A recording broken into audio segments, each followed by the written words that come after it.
In today's video, I will show you how to set up and use the Mihon Manga Reader app.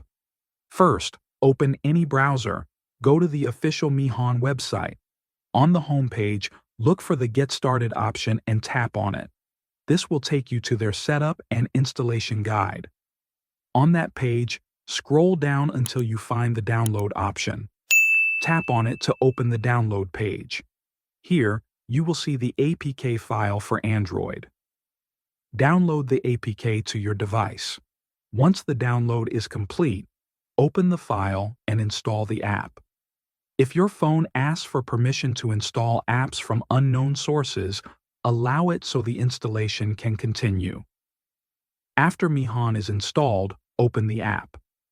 At first, the library will be empty because you still need to add content sources. To do this, tap on the More section inside the app. From there, go to Settings.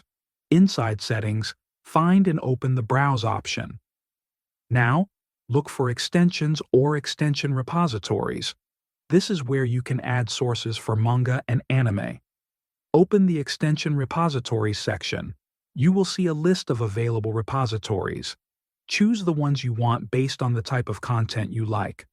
Once selected, the app will start loading those sources. That is how you can set up and use the Mihon Manga Reader app on your Android device. Thanks for watching.